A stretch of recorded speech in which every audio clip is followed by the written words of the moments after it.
रस्ते सिमेंट कॉन्क्रीटचे झाले, पण आमचं चालणं मात्र सुधारलं नाही. रस्ता सिमेंटचा आहे हो, पण संध्याकाळी 7 नंतर निम्म्यांना नीट चालता येत नाही. हातात मोबाईल आले, पण बोलणं सुधारलं नाही. पैशाच्या जोरावर हजारो किलोमीटर दूर असणारे चंद्र, सूर्य, ग्रह, तारे दुर्बिणीच्या साह्यानं जवळ करून पाहिले, पण आजूबाजूला असणाऱ्या प्राणी, फुला, पक्ष्यांविषयी आमच्या मनात कृतज्ञतेचा भाव निर्माण होऊ शकला नाही. आपल्या पिढीनं सगळ्यात मोठं बघितलेलं संकट जर कोणतं असेल तर ते कोविडचं संकट आहे. निसर्गानं वारंवार जाणीव करून दिली, जुळून घ्या, जुळून घ्या. कोरोना कुणी बघितलाय का आपल्यापैकी? बघितला कुणीच नाही, पण कळला मात्र. कुणाकडे फोटो बिटो आहे का कोरोनाचा? सेल्फी विल्फी काढून ठेवलेला. माणसं साहेब खिडकीतनं बघायची, आम्ही रस्त्यावर कधी येणार, जनावर रस्त्यावर फिरतायत. माणसाला असं खिडकीतून खाली सुद्धा येऊ दिलं नाही. कुठे नेऊन ठेवलं निसर्गानं. आणि त्या 2 वर्षात आपल्याला कळलं हे सब झूट आहे, जगलं पाहिजे, आनंद घेतला पाहिजे.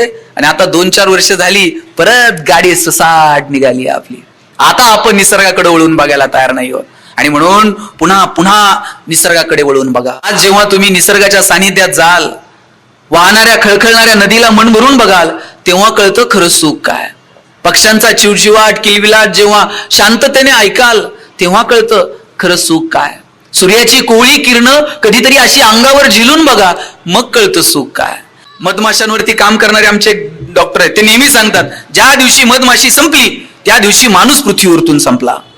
कारण मधमाशीचं काम जर काय आहे तर हे परागकण ट्रान्सफर करणं, झाडांची निर्मिती करणं, पाना फुलांची निर्मिती करणं. साधू संतांनी सुद्धा तेच सांगितलं. मी म्हणेल एक वेळ दगडातला देव आहे ना, त्याचं एक दिवस तुम्ही दर्शन देणं बंद करा, पण माझ्या दारातल्या झाडाला पाणी घालतो का, त्याची निगा राखतो का, याच्यावरती मात्र लक्ष दिलं पाहिजे. सावता महाराज आरणला हो, आणि तिथं शेतात जर बारं मोडलं ना, त्या पाण्याला म्हणायचे असाच वाहत वाहत जा आणि माझ्या पांडुरंगाला जाऊन भेट. आता आरणला मोडलेलं बारं महाराज पाणी काय पंढरपुरात जात होतं का? पण त्या पाना फुलात वेलीत त्यातच माझा भगवंत आहे याची जाणीव मात्र सावतोबांना होती. आणि सावतोबा महाराज सांगायचे आपल्या लेकीला, या शेताचा मालक आहे ना पंढरपुरात राहतो ताई, हे आपलं मालकीचं नाही, आणि या मालकाला आपण यातलं काहीतरी दिलं पाहिजे.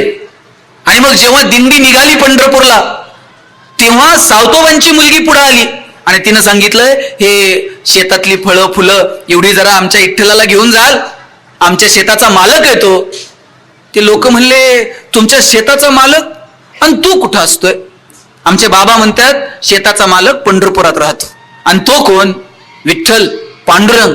सगळे हसायला लागले आणि म्हणले, तुझ्या विठ्ठलाला ही सडलेली फुटलेली फळं चालतात का? आणि ती फळं फुलं अशी फेकून दिली रस्त्यावरती, आणि त्याच्यावरती चालत चालत ही सगळी मंडळी पंढरपूरला निघून गेली. रडणाऱ्या पोरीला सावतोबांनी जवळ घेतलं आणि विचारलं, बाई का रडते? तुम्ही म्हणता ना आपल्या शेताचा मालक पंढरपुरात असतो, या शेतात पिकलेली फळं फुलं त्याच्यासाठी द्या म्हणून त्यांच्याकडे गेले. त्यांनी फळं फुलं नेली तर नाहीच, पण रस्त्यावर फेकून दिली हो. तेव्हा सावतोबा म्हणले, ज्यांना या पाना फुलात भगवंत दिसला नाही त्यांना पंढरपुरात पण दिसणार नाही. सगळेजण पंढरपुरात गेले, आणि ही सगळी स्वतःला प्रतिष्ठित समजणारी मंडळी पंढरपुरातल्या पांडुरंगाच्या पायावर जेव्हा त्यांनी डोकं ठेवलं आणि वर बघितलं, वर देव काय कोणाला दिसला नाही. कुजबूज सुरू झाली, देव कुठे गेला, देव कुठे गेला. आजूबाजूला सर्वसामान्य माणसांच्या रांगा लागलेल्या, सगळेजण देवाकडे बघतात, पाया पडतात, आनंदून बाहेर पडतात. आणि ही मंडळी जेव्हा कुजबूज करायला लागली आणि विचारलं, का हो देव तुम्हाला दिसला का? म्हणले, अहो कशाचं काय, देव कुठं दिसला नाही. सावतोबा म्हटले, ज्याला पाना फुलात देव दिसला नाही त्यांना दगडात सुद्धा, तिथे पंढरपुरात सुद्धा देव दिसणार नाही. संतांनी सांगितलं, या निसर्गात परमेश्वर आहे, हा निसर्गच परमेश्वर आहे, आणि त्याला जपता येईल का? अहो किती झाडांचे. मी तर म्हणतो, देवानं जर कृतज्ञतेची यादी करायची ठरवली, परोपकार करणाऱ्या गोष्टींची यादी जर करायची ठरवली ना साहेब, त्यात पहिला नंबर झाडांचा लागेल. परोपकारी लोकांची जर यादी करायची ठरवली, परोपकारी निसर्गातल्या घटकांची यादी करायची ठरवली, तर त्यात पहिला नंबर झाडांचा लागेल. किती उपकार आहेत ते आपण शब्दात सुद्धा व्यक्त करू शकत नाहीत. आणि म्हणून झाडांच्या प्रती थोडंसं हळवं होता येईल का? झाडांच्या प्रती थोडीशी कृतज्ञता बाळगता येईल का? सुधा मूर्तींचं एक पुस्तक वाचनात आलं, त्यात त्यांनी लिहिलं होतं मी ज्या घराच्या शेजारी राहायचे त्या घराच्या शेजारी एक प्राजक्ताचं झाड होतं आणि त्या प्राजक्ताच्या झाडाच्या शेजारी जी खिडकी होती त्या खिडकीत मी अभ्यासाला बसायचे आणि खिडकीतनं बाहेर हात घ्यायचे आणि त्या फांदीवरनं अलगद हात फिरवायचे. झाडांना बोलता येत नाही मित्रांनो, पण झाडांना भावना असतात. त्यांना आपले स्पर्श कळतात, त्यांना आपला संवाद कळतो. सुधामूर्ती लिहितात, मी त्या फांदीवरनं रोज हात फिरवायचे, त्या झाडासोबत बोलायचे, माझ्या आयुष्यातल्या गमती जमती सुख दुःख त्या झाडाला शेअर करायचे. आता झाडही माझ्याशी बोलायला लागलं होतं. मी बोलायला लागले का पानांची सळसळ ऐकायला यायची. मी आनंदी असले तर कधी कधी प्राजक्ताच्या फुलांचा सडा पडायचा. झाडही आता माझ्यासोबत संवाद साधत होतं. पण घर आमचं रेंटचं होतं, कधीतरी घर सोडायचंच होतं. आता घर सोडायचं 4 दिवसांनी. घर सोडायचं दुःख तर होतच, पण त्याही पेक्षा जास्त दुःख होतं आता हे झाड सोडून जावं लागेल.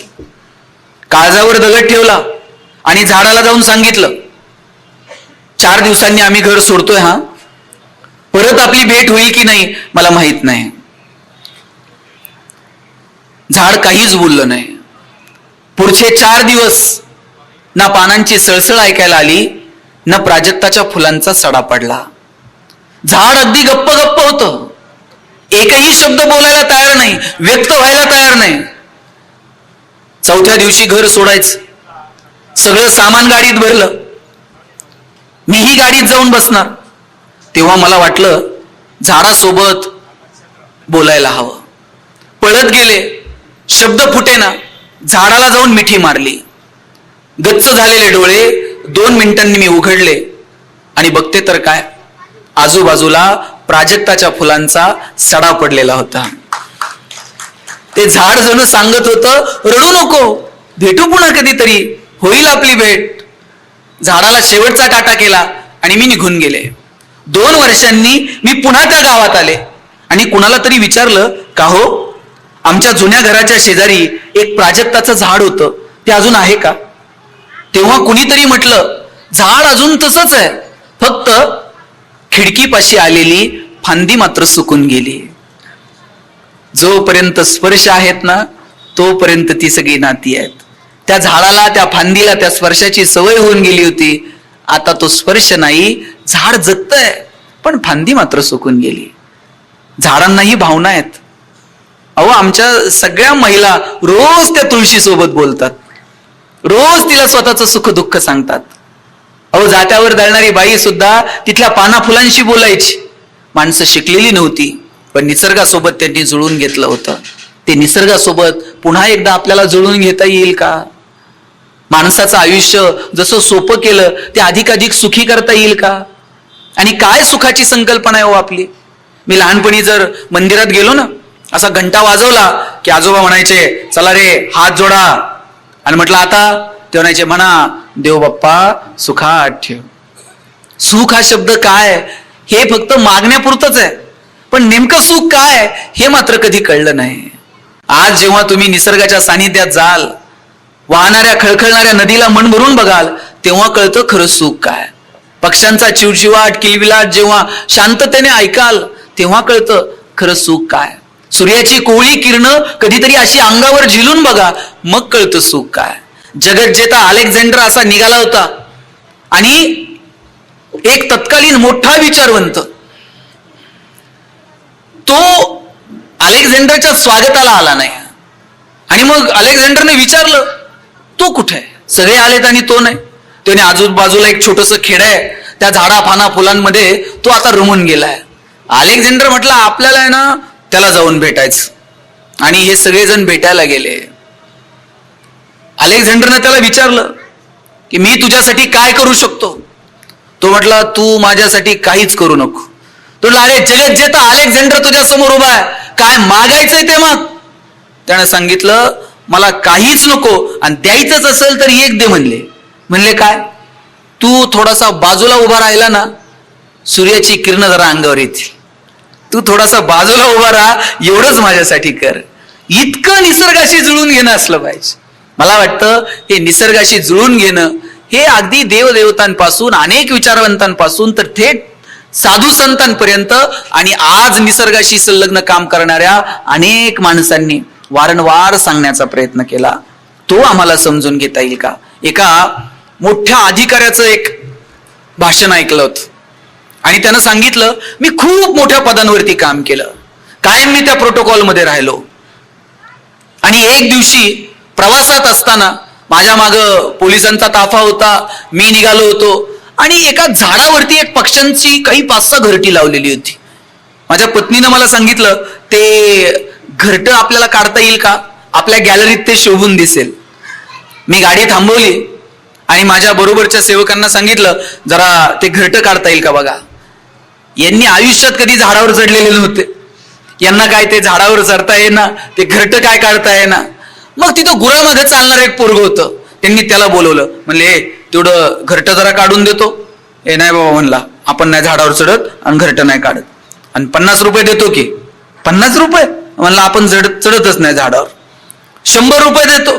पोरगा म्हणला, आपण त्या घरट्याला हातच लावत नाही. बरं बाबा 500 रुपये देतो. बरं 1000 रुपये घे, पण एक घरटं काढून दे. पोरगा एवढासा गुरामागे जाणारा पण त्या अधिकाऱ्याला म्हणाला, साहेब 1000 काय, तुम्ही किती पैसे दिले ना तरी मी घरटं काढणार नाही. म्हणला, तुमच्यासाठी हे एक छोटस घरटं आहे जे गॅलरीची शोभा वाढवणार आहे, पण सकाळी त्या घरट्यातनं जे पक्षी उडून गेले ना, त्यांच्या आयुष्याची ती कमाई आहे, त्यांच्या आयुष्याचं ते घर आहे. संध्याकाळी जेव्हा हे पक्षी आपल्या पिलांना भेटायला येतील आणि फांदीवर घर दिसणार नाही, तेव्हा त्यांच्या मनाची काय अवस्था असेल हो. तुम्ही विचार करा बरं, आपण असं सरळ JCP चालवतो आणि ते झाड पाडून टाकतो, किती घरटी असतात, किती पक्ष्यांचा अधिवास असतो. तुम्ही विचार करा, आपण दिवसभर कुठेतरी फिरायला गेलोय आणि संध्याकाळी आलोय प्लॉटवर आपलं घरच नाही. थोडीशी मनात कल्पना ना बरं, व्याख्यानाहून घरी गेले आणि घरच नाही जागेवर, काय होईल हो. पक्ष्यांचं घर साहेब, एक एक काडी गोळा करून त्यांनी ते घर बांधलेलं असतं, आणि निसर्ग त्यांच्यावरती, पाऊस आला पडलं घरटं, आलं वारं पडलं घरटं, पण तरी सुद्धा पक्ष्यांना कधी रडताना बघितलंय? असा झपाट्याचा पाऊस आला आणि त्या वादळात पक्ष्यांचं घरटं उडून गेलं. पक्षी थोडी त्या पक्ष्यांमधला जी मादी होती ती थोडीशी नाराज झाली आणि म्हटली, काय हो सारखंच घरटं पडतंय. पक्षी म्हटला, नाराज होऊ नको. त्यांना असे पंख विस्पारले, त्या विस्पारलेल्या पंखांच्या खाली ती अलगद येऊन थांबले. पाऊस उघडला, सकाळी स्वच्छ सूर्यप्रकाश झाला आणि ती म्हटली, आता कुठे राहायचं. तो म्हटलं, नाराज काय होते, परत काडी गोळा करू, परत घरटं बांधू. आणि तो तिला म्हणतो, हे बघ, घरटं बांधणं घरटं पाडणं हे त्याचं काम आहे आणि घरटं बांधणं हे आपलं काम आहे. आणि पुढे जाऊन तो म्हणतो, आणि हो, कोणाच्या मदतीची वाट बघायला आपण थोडीच माणसं आहोत, आपली घरटी आपल्यालाच बांधावी लागतील. कोणतर मदतीला येईल, कोणतर अनुदान देईल, मग झाडं लावू, कोणतरी मदत करेल, मग घर बांधू, असं नाही हो. प्राणी पक्ष्यांनी जुळून घेतलंय निसर्गासोबत. आपण माणसं आहोत आणि आपण प्राणी पक्ष्यांपेक्षा सुद्धा कृतज्ञ असलं पाहिजे. त्यांच्यापेक्षा सुद्धा आपल्या जर बुद्धीचा एवढा विकास झालाय ना, ते जेवढं निसर्गाशी जुळून घेतात त्याच्या लाख पटीनं आपण निसर्गासोबत जुळून घेतलं पाहिजे. किती उपकार आहे तो भगवंताच्या आपल्यावरती. साधी ठेच लागली तर आपल्याला 4 लोक धावून येतात मदतीला. ह्या हायवेला रोज 4 कुत्री मरून पडलेली असतात. त्यांच्या पिलांना तक्रार करायची संधी आहे का? आमच्या बापाची चूक नव्हती, याच्याच गाडीचा ब्रेक लागला नाही, आम्ही शुद्धीत होतो, हेच 31 डिसेंबरला शुद्धीत नव्हतं, आमची केस घ्या, आमची तक्रार घ्या. काय अधिकार आहे तो? आपण जसं बाहुलं नाचवतो तसे हे प्राणी पक्षी डोलतात. पण जर आपण त्यांच्या तावडीत सापडलो, मग मात्र निसर्ग आपल्याला सुट्टी देत नाही. आणि आपल्या पिढीनं सगळ्यात मोठं बघितलेलं संकट जर कोणतं असेल तर ते कोविडचं संकट आहे. निसर्गानं वारंवार जाणीव करून दिली, जुळून घ्या, जुळून घ्या. कोरोना कुणी बघितलाय का आपल्यापैकी? बघितला कुणीच नाही, पण कळला मात्र. कुणाकडे फोटो बिटो आहे का कोरोनाचा? सेल्फी विल्फी काढून ठेवलेला. माणसं साहेब खिडकीतनं बघायची, आम्ही रस्त्यावर कधी येणार, जनावर रस्त्यावर फिरतायत. माणसाला असं खिडकीतून खाली सुद्धा येऊ दिलं नाही. कुठे नेऊन ठेवलं निसर्गानं. आणि त्या 2 वर्षात आपल्याला कळलं हे सब झूट आहे, जगलं पाहिजे, आनंद घेतला पाहिजे. आणि आता 2-4 वर्ष झाली, परत गाडी ससाट निघाली आपली. आता आपण निसर्गाकडे वळून बघायला तयार नाही आहोत. आणि म्हणून पुन्हा पुन्हा निसर्गाकडे वळून बघा. 15 ऑगस्ट 1947 ला भारत स्वतंत्र झाला. 50 ला गणराज्यांची स्थापना झाली. 56 ला राज्यांची विभागणी झाली. 62 ला आपल्यावरती आक्रमण झालं. 69 मध्ये बँकांचं राष्ट्रीयकरण झालं. 72 मध्ये घाशीराम कोतवाल नाटक आलं. 75 मध्ये शोले चित्रपट आला. 79 मध्ये मुलींच्या शिक्षणाविषयी धोरणं आखली. 82 मध्ये पृथ्वी क्षेपणास्त्राचा विकास झाला. 84 मध्ये मारुती उद्योग समूहानं जगाच्या बाजारपेठेतून भारताचं नाव केलं. 89 मध्ये 18 वर्षाच्या तरुणाला राजकारणात येता येईल का याच्यासाठी प्रयत्न झाले. 91-93 ला आम्ही व्यापारीकरण स्वीकारलं. 95 ला आम्ही गॅट करार स्वीकारला. 2000 पर्यंत कम्प्युटरच्या बाबतीत भारत जगाचा बाप झाला. 2005 पर्यंत आमच्या हातात माहितीचा अधिकार आला. 2007 मध्ये महाराष्ट्राची प्रतिभा दिल्लीच्या तख्तावर जाऊन पोहोचली. 2008-2009 पर्यंत प्रत्येकाच्या दारात नॅनो येईल का याची स्वप्न माणसं बघायला लागली. 2015-16 पर्यंत प्रत्येकाच्या हातात एक नाही 2-2 मोबाईल आले. 2024 मध्ये आहोत, आता यान मंगळावर जाईल का याचा विचार माणसं करायला लागली. किती कमालीची प्रगती केली. एकीकडे भौतिक दृष्ट्या आम्ही प्रचंड प्रगती केली. रस्ते सिमेंट कॉन्क्रीटचे झाले, पण आमचं चालणं मात्र सुधारलं नाही. रस्ता सिमेंटचा आहे हो, पण संध्याकाळी 7 नंतर निम्म्यांना नीट चालता येत नाही. हातात मोबाईल आले, पण बोलणं सुधारलं नाही. पैशाच्या जोरावर हजारो किलोमीटर दूर असणारे चंद्र, सूर्य, ग्रह, तारे दुर्बिणीच्या साह्यानं जवळ करून पाहिले, पण आजूबाजूला असणाऱ्या प्राणी, फुला, पक्ष्यांविषयी आमच्या मनात कृतज्ञतेचा भाव निर्माण होऊ शकला नाही. आम्ही कोणत्या प्रगतीच्या गप्पा मारत आहोत? आम्हाला जर प्रगती साधायची असेल तर ती निसर्गासोबत जुळून असली पाहिजे. भूतानसारखा देश आहे आपल्या शेजारी. सगळं जग डोळे विस्फारून सांगत होतं आम्ही एवढी प्रगती केली, तेवढी प्रगती केली. समाधानाचा निर्देशांक जाहीर केला आणि भूताननं सांगितलं आम्ही जगात सगळ्यात समाधानी आहोत. समाधान ही गोष्ट अशी आहे, किंबहुना सोय जीव आत्मयाचे लाहे तेथ जे होय तया नाम सुख. केवळ आणि केवळ इन्फ्रास्ट्रक्चर सुधारलं म्हणजे आम्ही सुखी होणार नाही. ती आमच्या अंतर्मनाची कॅरेक्टरिस्टिक आहे. आणि ती नाळ जर आमची जोडायची असेल तर त्याच्यासाठी निसर्गासोबत जुळून घ्यावं लागेल. आणि म्हणून येणाऱ्या काळामध्ये आपण निसर्गासोबत जुळून घ्याल, निसर्गासोबत कृतज्ञतेनं व्यवहार कराल, अशी अपेक्षा या निमित्तानं मला व्यक्त करायची. इथं बसलेल्या सगळ्या महिलांना, सगळ्यांना एक विनंती करायची, आपण थोडे थोडे प्रयोग बदलूयात. त्या वटसावित्रीच्या पौर्णिमेला आपण काय करतो? वडाला दोरा गुंडाळतो. आणि काय म्हणतात त्या वडाला? खरं खरं सांग, किती जन्म? किती ताई? 7. पूर्वीच्या बायका म्हणायच्या जन्मोन जन्मी. आता आमची व्हॅलिडिटी कमी होत चालली, आता ती 7 जन्मापर्यंत आली आहे. ते दोरा गुंडाळायचं तर गुंडाळा, नाही तर काय करायचं ते करा. त्या दिवशी एक वडाचं झाड लावता येईल का? ते वाढवता येईल का? अहो वड बघायला मिळेल ना साहेब. इकडं अजून देऊ बिऊ जरा बरं आहे तुम्ही लावायला, तिकडे झालं रा हिंजवडी, वडच नाही. फांदी विकत आणावं लागते, गुंडाळावं लागतंय दोरा. मागच्या वटपौर्णिमेला एका बाईनं ते वहीवर वडाचं चित्र काढलं आणि वहीला दोरा गुंडाळला होता. आणि वडाला जाताना ते तांब्या बिंब्या आता तसलं नाही राहिलं, बिस्लेरीची बाटली असती आणि डायरेक्ट बाटलीने ते वडाला पाणी. तांब्यान फुलपात्र आज खूप दिवसांनी बघितलं साहेब मी.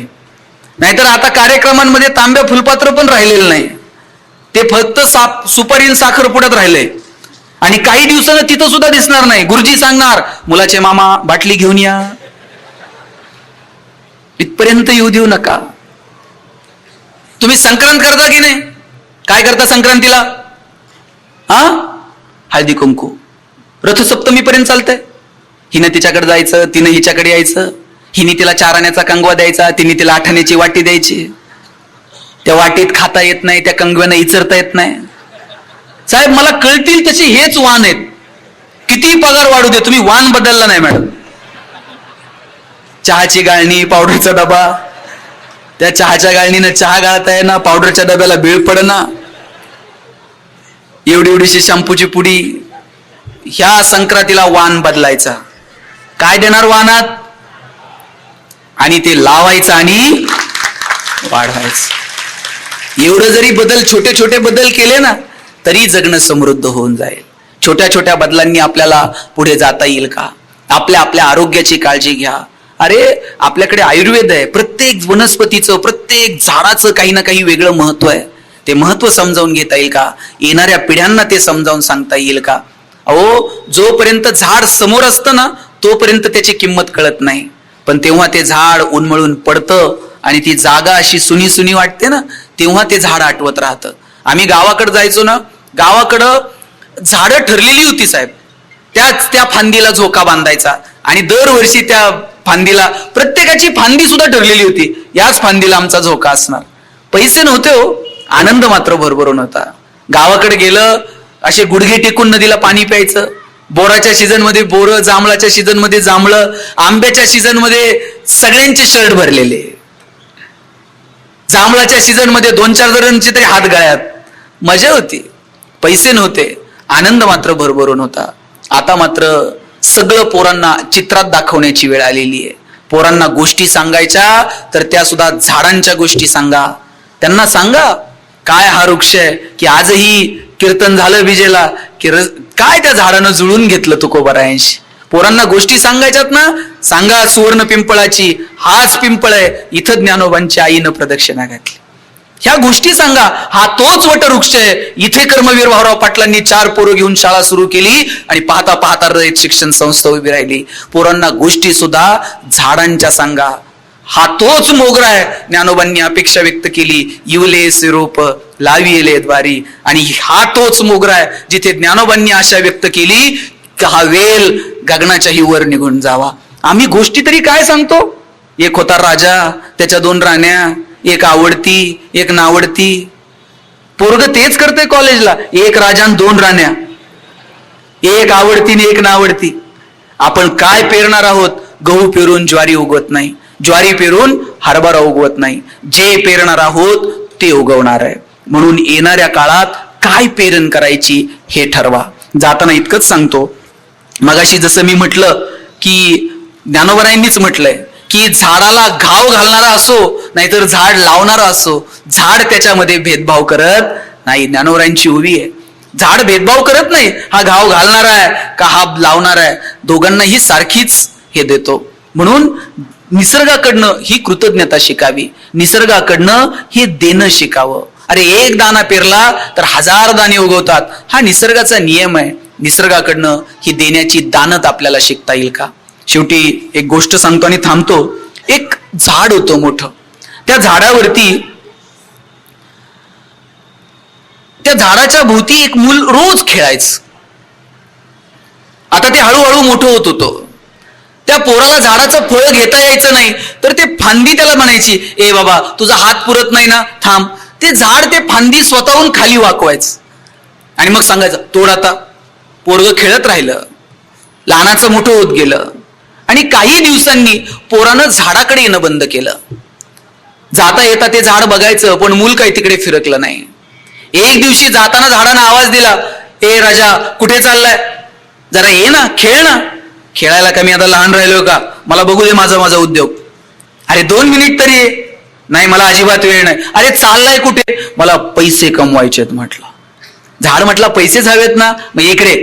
झाडानं सगळी होती नव्हती तेवढी सगळी फळं त्याच्या पुढ्यात टाकली आणि म्हटलं जा बाजारात कमव पैसे. बाजारात गेला, फळं विकले, मजबूत पैसे मिळाले. 4-10 दिवस ते रोज यायचं, झाडाबरोबर खेळायचं. 5व्या दिवशी पुन्हा गायब. परत 7व्या-8व्या दिवशी, ए बाळा ये की रे, खेळायला आलाच नाही. ते पैशानं कुठं भागताय का, मला आता घर बांधायचंय म्हटला. झाड म्हटलं माझ्या सगळ्या फांद्या घे आणि एक छोटंसं घर बांध. सगळ्या फांद्या तोडून दिल्या आणि घर बांधलं. 7-8 दिवस झाले, पोरग पुन्हा फिरकलं नाही. त्यानं विचारलं आता काय, मला नदीच्या पलीकडे नवीन नगरी आहे, मला जरा नवीन जग बघू दे. किती दिवस मी इथे खेळत बसणार आहे. तो मला आता खोड राहिलंय, याची नाव बनव आणि नदी पार करून पलीकडे निघून जा. राहिलेलं खोडही दिलं, फक्त बुंधा उरला शेवटचा. पोरग नदीच्या पलीकडे नवीन नगरीत निघून गेलं आणि ते परत फिरकलंच नाही. आतापर्यंत त्या बुंध्यावरती अधूनमधून एखादं पान यायचं, आशा होती पोरग कधीतरी येईल. पोरानं फिरकणं बंद केलं आणि शेवटचं झाडाने विचारलं, आता तग धरण्या इतकी मुळं माझी सक्षम उरली नाहीत, आता मीही संपून जाईल. पण पोरग जर कधी भेटलं तर त्याला सांगा, जिथे असशील तिथे सुखी राहा. झाड काय देत नाही तो आपल्याला. आपण जर फिरकलो नाही तर निसर्ग आपल्याला खूप सांभाळून घेण्याचा प्रयत्न करतो, पण त्याच्याही काही काही स्वतःच्या मर्यादा आहेत. त्या मर्यादा त्यानं ओलांडाव्यात इतकं कृतज्ञ मात्र होऊ नका. आणि झाड ह्या 31 डिसेंबरला आहे ना, शपथ घ्या, व्यसन करू नका. माझी तरुण पोरांना मनापासून विनंती आहे. अहो 31 डिसेंबरला आज साहेब सगळे हॉटेल फुल. 20-25 वर्षाची पोरग गाडी फास्ट चालवणार, व्यसनाच्या नादी लागून कुठेतरी जाऊन धडकणार. आईबापाची इच्छा असते आमच्या खांद्यावर पोरांनी जावं. 20-25 वर्षाच्या पोराला खांद्यावर घेऊन जाताना काय त्या बापाला वाटत असेल हो? परमेश्वरानं फुकट दिलेलं एवढं शरीर, लिव्हर ट्रान्सप्लांट करायचं तर बघा किती पैसे लागतात आज. आम्ही लिव्हर बिव्हर काही नीट ठेवलं नाही. आणि कोणती धुंदी, कोणती मस्ती. तारुण्य म्हणजे हे नाहीये 31 डिसेंबरला जल्लोषात कुठेतरी ड्रिंक करून आम्ही तो साजरा करणं. या 31 डिसेंबरच्या निमित्तानं जे वर्ष गेलं त्याचं जर असं अवलोकन करा. काय चुकलं, काय करायला हवं होतं, काय केलं नाही, आता नवीन संकल्प काय आहेत, नवीन काय गोष्टी करायच्या. मला वाटतं हा विचार करण्याची ही पूर्वसंध्या आहे. 31 डिसेंबर विचारही करता येणार नाही अशा बेशुद्ध अवस्थेत घालण्यापेक्षा शुद्धीवर राहून येणाऱ्या वर्षाचं स्वागत करता येईल का, मला वाटतं याची काळजी घ्या. आणि सगळ्यात आतापर्यंत साहेब हा जो विषय ना, वृक्ष संवर्धन, हा वेगवेगळ्या अंगाने सांगता येऊ शकेल. आयुर्वेदाचार्याला जर बोलवलं तर तो प्रत्येक झाडातलं आयुर्वेदिक महत्व सांगेल. कुणी एखादा बायोलॉजीचा अभ्यासक बोलवला तर तो त्याच्या पद्धतीनं सांगेल. पण ह्या विषय, झाड हे फक्त जगणं नाहीये. तुमच्या अंगात घातलेला शर्ट झाडांपासून आहे, संध्याकाळी ताटात जे येणार आहे ना ते झाडांपासून आहे, या तांब्यातलं पाणी आहे ना त्यालाही झाडं कारणीभूत आहे, तुमच्या गाडीतलं पेट्रोल आहे ना त्यालाही झाडं कारणीभूत आहेत. कशाला झाड कारणीभूत नाही मला सांगा? प्रत्येक गोष्टीला झाड कारणीभूत आहे. म्हणून झाड हे फक्त जगणं नाहीये, झाड हे जगण्याची प्रेरणा सुद्धा आहे. एक गिर्यारोहक असतात ना, वेगवेगळ्या एव्हरेस्टला इकडं तिकडं जाणार गिर्यारोहक, अशी टीम सगळी निघाली होती कॅम्पला. आणि जाताना त्यांना सांगितलं होतं की तुम्हाला त्या हवामानासोबत जुळून घ्यावं लागेल, तुम्ही ते सगळ्या गोष्टी तुम्ही स्वतः कॅरी करा. अनेक गोष्टी घेऊन हे सगळे गिर्यारोहक एव्हरेस्ट सर करायला निघाले होते. त्यांचा जो कोच होता त्यानं प्रत्येक गोष्ट कधी वापरायची, काय खायचं, काय प्यायचं, हे सगळं त्यांना शिकवलं होतं. आणि त्यांना एक कल्पना दिली होती, बघा कधी कधी थंडी इतकी कडाक्याची असेल तुम्हाला सहन होणार नाही, कधी कधी फक्त तुम्ही बर्फ बघत राहाल, दुसरं काहीच आजूबाजूला दिसणार नाही. अशा वेळेस फक्त शरीरावर नाही तुमच्या मनावर सुद्धा परिणाम होऊ शकतो आणि तुम्ही मानसिक दृष्ट्या खचू शकता. या सगळ्यातून तावून सुलाखून तुम्हाला एव्हरेस्ट सर करायचंय आणि परत मागे फिरायचं. 5-25 पोरांची टीम एव्हरेस्ट सर केलं आणि परत निघाली. आणि अगदी आता शेवटच्या टप्प्यावरती 2 दिवसात खाली उतरायचं, सगळेजण खुश होते की अरे आपण एव्हरेस्ट सर केलं, ना शरीरावर परिणाम झाला ना मनावर परिणाम झाला. आणि तेवढ्यातला या 5-25 जणांमधला एक मोठमोठ्यानं हसायला लागला. हे म्हटले शेवटच्या टप्प्यात काहीतरी चुकलं, हे अचानक हसायला लागलंय, याचं मानसिक संतुलन बिघडलेलं दिसतंय. सगळ्यांनी जाऊन विचारलं काय झालं, तू का हसतोय? तेव्हा त्यानं पुढे असा हात केला आणि बघतो तर काय, सगळीकडे बर्फ आणि त्या बर्फातून एक हिरवगार रूप वरती डोकं काढून पाहत होतं. तेव्हा तो म्हणतो, अरे आपल्यासोबत तर साधनं होती, आपल्यासोबत मार्गदर्शन करणारे कोच होते, आणि तरी सुद्धा आपण हे एव्हरेस्ट सर केलं याचा अभिमान आपल्याला आपण बाळगत होतो. या झाडाला सांगायला कोण आहे, आजूबाजूला मदतीला कोण आहे? पण या एवढ्या सुद्धा बर्फाच्छादित प्रदेशातून त्यानं वरती डोकं काढलंच. आणि त्या जगण्याची जी त्याची इच्छाशक्ती आहे ना, झाड फक्त जीवन नाही तर झाड जगण्याची प्रेरणा आहे, हा विचार घ्या आणि काम करत राहा, एवढीच अपेक्षा बाळगतो. झाड लावा, वाढवा, टिकवा आणि वृक्षारोपण याच्या पलीकडे जाऊन वृक्ष संवर्धन यासाठी तुम्ही काम कराल अशी अपेक्षा बाळगतो आणि थांबतो. जय हिंद, जय महाराष्ट्र. कोणा हातातली कढई अशी दंदिशी आदळली, म्हणली 4 वेळा सांगितलं ना तुला बटाट्याची केली म्हणून.